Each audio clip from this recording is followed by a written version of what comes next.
عزیزان محترم، تو آپ نے سنا، کل بھی آپ کو میں نے بتایا کہ بڑی بڑی مشکلات جنہیں ہم مشکل سمجھتے ہیں در علی سے یوں آسان ہوتی ہیں کہ آپ تصور بھی نہیں کر سکتے. میں نے کہا بڑی سے بڑی بیماری ہو 70 مرتبہ الحمد، 1 مرتبہ دعائے توسل، بیماری گھر سے بھاگ جائے گی. میں نے کہا سفر کے لیے نکلو 5 مرتبہ آیت الکرسی شیعہ والی ہم فیہا خالدون تک پڑھو تو سفر میں محفوظ رہو گے، حفاظت سے رہو گے. میں نے کہا اگر رزق میں تنگی ہے یا مسئلہ ہے، کوئی مالی مسئلہ ہے، کوئی مالی مشکل ہے، رات کو سونے سے پہلے 1 مرتبہ سورہ واقعہ پڑھو. آج ایک اسی طرح کا نسخہ مولا علی کے در کا، اور پھر آگے بڑھتے ہیں. دیکھیے چھوٹی چھوٹی مشکلات ہیں. کبھی کبھی ہم نے دیکھا ایک آدمی کھرب پتی تھا، بہت بڑا امیر تھا، اچانک زیرو پتی ہو گیا. آپ نے بھی دیکھے ہوں گے، میں نے کئی لوگ دیکھے ہیں، ایسے لوگ دیکھے ہیں جنہوں نے آ کر کہا مولانا دعا کیجئے ہمارا $10 ملین فلاں آدمی کے پاس پھنسا ہوا ہے. اتنے ارب پتی، اور پھر ایسے بھی غریب ہو گئے بیچارے. ہم نے عالم دیکھا بہت سارے لوگوں کا. دیکھیے دنیا ہے ہی ایسی، آج بہت امیر ہو کل غریب ہو جاؤ گے، ذلیل ہو جاؤ گے. آج بہت ہائی اسٹینڈرڈ پر ہو لیکن کل زیرو اسٹینڈرڈ پہ چلا جاؤ گے. اسٹیٹس اپ اینڈ ڈاؤن ہوتا رہتا ہے. دیکھیے اب اللہ کے ولی، مولا کے وسیع و جانشین کہتے ہیں لوگوں اگر چاہتے ہو ان مشکلات سے نجات حاصل کرو، میں تمہیں نسخہ بتاتا ہوں. ایسا نسخہ مولا بتاتے ہیں کہ کبھی تم مالی مشکل میں گرفتار نہیں ہوگے، لیکن ان مالی مشکلات کو دیکھ کے گھبرانا نہیں. اکثر لوگ گھبرا جاتے ہیں. یہ ریسیشن آتے ہیں، یہ فائنینشیل کرائسس آتے ہیں، ہر 10 15 20 سال میں ایک مرتبہ یہ اس طرح کے خطرناک فائنینشیل کرائسس آتے رہتے دنیا کے مختلف علاقوں میں. اور ان میں جو بے دین طبقہ ہوتا ہے، مالدار ہوتا ہے مگر بے دین ہوتا ہے، تو وہ جناب جب کرائسس دیکھتے ہیں تو ان کو ہارٹ اٹیک ہو جاتا ہے. جب کھرب پتی زیرو پتی ہو جاتے ہیں تو وہ خودکشیاں کر لیتے ہیں، یا پھر جناب ہارٹ اٹیک کا مبتلا ہو جاتے ہیں، بڑی بڑی بیماریاں ان کو لگ جاتی ہیں. ہم ان سے ایک سوال پوچھتے ہیں، 1 کروڑ پتی، تم کبھی نہ کبھی تو زیرو پتی تھے نا، محنت کر کے تم کروڑ پتی بنے ہو. اب اگر تم خودکشی کر لو گے، اگر تم ہارٹ اٹیک میں مر جاؤ گے تو پھر تو تم ختم ہو گئے نا. اگر تم زیرو پتی بن گئے پھر دوبارہ کروڑ پتی بن سکتے ہو نا. ایک مرتبہ کا واقعہ ہے، ہم کینیڈا میں تھے، 2008-9 کا واقعہ ہے.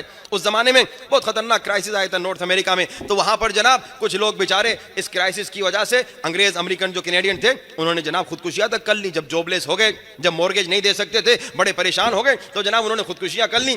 لیکن ایک مومن آگے بتاتے، کہتے ہیں مولانا صاحب میرے ساتھ ایک کام کرتا تھا، ایک امریکن تھا کوئی، اس کے بہت زیادہ بچے بھی تھے، اس نے بہت بڑا گھر بھی لیا ہوا تھا، اس نے حساب کتاب کیا ہوا تھا. یہ جو حساب کتاب کی دنیا ہے نا، یہ بڑی خطرناک ہے. اچھی بات ہے حساب کتاب کرنا، لیکن مومنوں جیسے بزنس میں حساب کتاب کرتے ہو ویسے اپنے اعمال میں بھی حساب کتاب کرتے ہو یا نہیں؟ یہ بزنس مین حساب کتاب میں بڑے ہوشیار ہیں. اتنا میں نے کمایا، اتنا میں نے نقصان کیا، لیکن کیا دن میں یہ بھی حساب کتاب کرتے ہو کہ آج میں نے کس کا دل دکھایا، آج میں نے کس کی غیبت کی، آج میں نے کتنی نامحرموں کو دیکھا، آج میں نے کتنے گانے سنے؟ کیا اس کا بھی حساب کتاب کرتے ہو؟ حساب کتاب اچھی بات ہے، لیکن جب حساب کتاب کرتے ہو تو اپنے اعمال کا بھی حساب کتاب کرو. آج کتنی مرتبہ بیوی کا دل دکھایا، آج بیوی نے کتنی مرتبہ شوہر کا دل دکھایا، آج کتنی مرتبہ فلاں گناہ کیا. حساب کتاب کرو. روایت بتاتی ہے حاسبوا قبل ان تحاسبوا، اپنا حساب کتاب، اپنے اعمال کا حساب کتاب کرو اس سے قبل کہ تمہارا قبر میں آ کر منکر و نکیر حساب کریں، تب وہاں واپسی کی کوئی گنجائش نہیں. اچھا جناب، اس نے کہا کہ اس انگریز امریکن دوست نے حساب کتاب کیا ہوا تھا، اتنا کما رہا ہوں، اتنا مورگیج پے کروں گا، اتنے سے گزارا کروں گا. کرائسس آ گئے، فائنینشیل کرائسس آ گئی، اور جناب جاب لیس ہو گیا، فائر کر دیا اسے باس نے. اب جب جاب لیس ہو گیا تو بڑا پریشان. کہا کچھ دنوں کے بعد پتہ چلا اس نے خودکشی کر لی. کہا میرا بھی وہی حال تھا، میں نے بھی بڑا گل لیا تھا، میرے بھی بڑے بچے تھے اور میں نے بھی حساب کتاب کیا ہوا تھا، اور جناب جب میں بھی فائر ہو گیا مگر میں نے خودکشی نہیں کی. یہ مومن شیعہ مجھے آ کے اس نے بتایا، محرم کے دن تھے، 2008-9 کی بات ہے. کہا مولانا پریشان تو بہت تھا، مگر میں نے کیا کہا کہ بڑی سے بڑی مشکل ہو وسیلہ علی، وسیلہ حسین سے نجات ملتی ہے. کہا مولانا محرم کے دن تھے، وہ فائر ہو گیا، اس نے خودکشی کر لی، اس نے خود کو ختم کر دیا. مگر کہا مولانا پریشان میں بھی تھا، بہت اعلیٰ جاب تھی مگر جاب لیس ہو گئے، اب پیسہ کوئی نہیں. اچانک سے جاب جب چلی جاتی ہے، پیسہ جب ختم ہو جاتا ہے، جب مورگیج دینا ہوتا ہے تو وہ بہت عجیب حالت ہوتی ہے. کہا مولانا مگر پہلی محرم تھی، میں مجلس میں آ گیا، مولانا صاحب نے جب مصائب پڑھے، غم حسین میں، غم عباس میں رویا، غم سکینہ میں رویا. میں نے کہا میری مشکل تو ان کے سامنے کچھ بھی نہیں. اور کہا جنہوں نے مجھے جب میرے پاس کچھ بھی نہیں تھا عطا کیا، اب پھر جب میں زیرو ہو گیا پھر وہی مجھے بڑھائیں گے. کہا یہ عشق اہل بیت نے مجھے بڑھایا، وسیلے اہل بیت سے مجھے نجات ملی، اور پھر سے میں نے سٹارٹ کیا الحمدللہ. اب پھر الحمدللہ بہت اچھا بزنس مین ہو گیا. یہ بہت بڑا اعلیٰ آدمی تھا، یہاں تک کہ ٹیکسی ڈرائیور بن گیا تھا، لیکن پھر بڑھتا بڑھتا پھر دوبارہ سے بہت بڑا تاجر بن چکا ہے۔ یہ وسیلہ اہل بیت سے نجات ملے گی۔ اب اہل بیت کا ایک کمال کا نسخہ، بہت سپر پاور نسخہ، یہ نسخے بیان کر کے پھر اصل موضوع کی طرف بڑھنا ہے کہ ہماری ذمہ داری کیا ہے، امام زمانہ کا انتظار کرنے والوں کی ذمہ داری کیا ہے۔ کہا کہ مولا علی علیہ السلام کا نسخہ ہے بہت پاورفل نسخہ، اور یہ وہ نسخہ ہے کہ 1 سال اگر آپ اس پہ عمل کریں، یہ 1 سال کا نسخہ ہے۔ وہ جو 40 دن کے میں نے آپ کو چھوٹے چھوٹے نسخے دیے نا، 500 صلوات، الہی عظم البلا، یہ چھوٹے 40 دن والے ہیں، یہ 500 صلوات سے زیادہ مضبوط نسخہ ہے۔ یہ وہ الہی عظم البلا والے سے بھی پاورفل نسخہ ہے۔ کیا نسخہ ہے؟ مولا حسین علیہ السلام فرماتے ہیں، صلوات پڑھی باواز بلند، وآل محمد۔ مولا فرماتے ہیں ایک دن میں بابا علی کے ساتھ بیٹھا ہوا تھا، اور ایک غریب آیا، ایک مسکین بے پیسہ بالکل زیرو پتی انسان سمجھیے، اور اس نے کہا کہ یا علی ذرا میرے کو پیسہ بھی دیجئے، کوئی دعا بھی دیجئے، کوئی نسخہ بھی دیجئے تاکہ میں عمل کروں، امیر بن جاؤں۔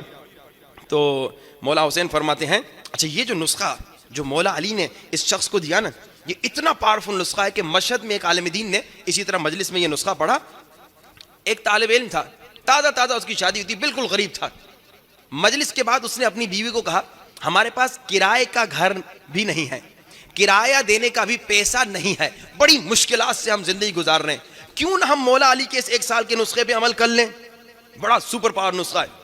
اب یہ عالم اور اس کی بیوی دونوں کہتے ہیں بھائی جب مجبور ہیں تو نسخے پہ عمل ہی کر لیتے ہیں۔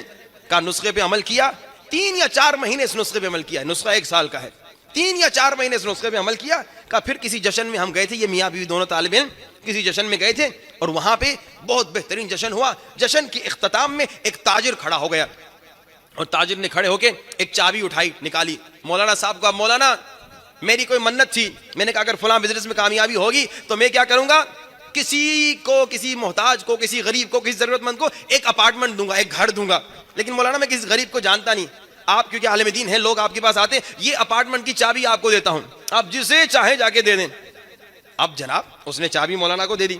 اب اتنا مجمع، اتنے مجمع میں اچانک سے جا کے مولانا کی نظر ایک ہی انسان پہ پڑے، اس انسان کو جسے جانتے بھی نہ ہو، تو یہ سمجھیے یہ اللہ کا ہی کام ہے، یہ کوئی اس انسان کا کمال نہیں۔ اب اس عالم دین نے، جشن کا دن تھا، پورے مجمع میں دیکھا، یہ عالم دین بعد میں کسی اور غریب کو بھی دے سکتا تھا نا، اتنے سارے غریب جو آتے ہیں مولانا کے پاس، کسی اور کو دیتا، لیکن اچانک نہ جانے کیا ہوا، عالم نے مجمع میں یوں اچانک سے اسی طالب علم کو دیکھا، کہا بیٹا تمہارے پاس گھر ہے؟ کہا مولانا نہیں گھر نہیں ہے۔ کہا بیٹا ادھر آؤ، یہ گھر تمہارا ہے۔ یہ اتنا پاورفل نسخہ 1 سال کا، اس نے 4 مہینے میاں بیوی دونوں نے عمل کیا۔ البتہ شرائط دعا پر بھی عمل کرنا ہے، جو انشاءاللہ کل شاید میں آپ کو بتاؤں اگر آج وقت نہیں رہا۔ کا 4 مہینے عمل کیا، وہ کیا ہے؟ یہ ہے ختم استغفار۔ مولا کے پاس یہ شخص آیا، مولا حسین فرماتے ہیں غریب تھا، بابا نے کہا کہ ختم استغفار ایک دعا ہے، دعائے کمیل جیسی دعا ہے، 70 آیتیں ہیں اس کی، کمال کی دعا ہے، اس کو ترجمے کے ساتھ اگر آپ پڑھیں گے تو آپ بس روتے ہی رہیں گے، بہت عمدہ دعا ہے، تقریباً 1 گھنٹہ ٹائم لگتا ہے، مجھے پڑھنے میں آپ کو 1.5 گھنٹہ لگے گا شاید۔ تو کہا کہ مولا حسین فرماتے ہیں غریب تھا، دوسرے سال بابا کے پاس آیا، کہا کہ یا علی پیسہ اتنا ہو گیا ہے، گائے بھینسیں اتنی ہو گئی ہیں، بکریاں اتنی ہو گئی ہیں، اب میں پریشان ہوں، انہیں رکھوں تو کہاں رکھوں، اتنا مالدار ہو گیا۔ یہ استغفار، یہ توبہ، ایک تو نارمل استغفار ہے استغفر اللہ ربی واتوب الیہ، نہیں یہ ختم ہے، جیسے قرآن کا ختمہ ہے، یہ استغفار کا سمجھیے ختمہ ہے، ایک دعا ہے جس کا نام ہے ختم استغفار۔ استغفار کے بڑے فائدے ہیں، یہ توبہ، یہ استغفار۔ ایک نسخہ دوسرا سنتے جائیے بریکٹس میں کہ جناب جن کو بچے نہیں ہوتے، 1 سال کا یہ بھی نسخہ ہے کہ جناب ہر روز میاں اور بیوی 7000 مرتبہ استغفر اللہ ربی واتوب الیہ پڑھے، میاں بھی پڑھے بیوی پڑھے، بغیر ناغہ 1 سال تک۔ کئی لوگوں کو ہم نے نسخہ دیا، دوسرے سال لوگوں نے آگے بتایا مولانا بچے کا نام بتائیے کیا رکھے، میں نے کہا کون سا بچہ؟ کہا ہمیں بچہ نہیں ہوتا تھا، پچھلے سال آپ نسخہ بتا کے گئے تھے، اب ہم نے عمل کیا تو بچہ ہو گیا۔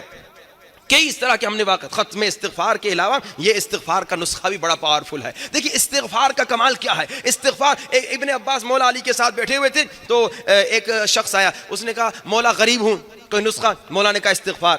دوسرا آیا، اس نے کہا مولا بے اولاد ہوں، مولا نے کہا استغفار۔ تیسرا آیا، اس نے کہا مولا زمیندار ہوں مگر درخت نہیں اگ رہے، کوئی نسخہ؟ مولا نے کہا استغفار۔ کسی اور نے کہا مولا درخت ہیں مگر پھل نہیں آ رہے، مولا نے کہا استغفار۔ کسی نے آگے کہا درخت بھی ہیں پھل بھی ہے لیکن بارش نہیں آ رہی، خوش سالی آ گئی، مولا نے کہا استغفار کرو۔ 5 مریض آئے، 5 کو ایک ہی نسخہ دیا۔ ابن عباس نے کہا مولا سب کو ایک ہی نسخہ؟ مولا نے کہا کہ قرآن میں نہیں پڑھا اللہ نے یہی کہا اگر رزق چاہیے استغفار کرو، اگر اولاد چاہیے استغفار کرو، اگر چاہتے ہو تمہیں باغات میں ترقی ملے تو استغفار کرو، اگر چاہتے ہو بارش رحمت خدا نازل ہو تو استغفار کرو، اگر چاہتے ہو تمہارے درختوں میں پھل فروٹ بڑھے تو استغفار کرو۔ یہ کمال کا نسخہ ہے استغفار، استغفر اللہ ربی واتوب الیہ۔ لیکن میں نے 3 آپ کو نسخے سنے، ایک تو استغفر اللہ ربی واتوب الیہ، ایک تو اولاد کے لیے 1 سال کا نسخہ، ایک ختم استغفار۔ یہ چھوٹی چھوٹی مشکلات ہیں، یہ مالی مشکلات، یہ بیمار ہو جانا، ایون کینسر کا ہو جانا، کل میں انشاءاللہ آپ کو بتاؤں گا کینسر کی بیماری کا علاج امام کا، چھٹے سرکار کا نسخہ ہے۔ یہ چھوٹی چھوٹی مشکلات ہیں۔ میں نے کیا کہا کل؟ جو ہماری سب سے بڑی مشکل ہے وہ کیا ہے کہ ہم شیعہ ہیں مگر امام زمانہ سے دور ہیں۔ ہم ان چھوٹی مشکلات میں اتنا ڈوب چکے ہیں کہ جیسے میں نے کہا کہ مولانا صاحب کوئی دعا بتائیے، مالی مشکل ہے، مولانا صاحب کوئی دعا بتائیے، بچہ بیمار ہے، مولانا صاحب کوئی دعا بتائیے، بچی کی شادی نہیں ہو رہی، مولانا صاحب کوئی نسخہ بتائیے، فلاں مشکل ہے۔ کسی نے آ کر یہ نہیں کہا مولانا صاحب کوئی نسخہ بتائیے امام زمانہ کی زیارت کا۔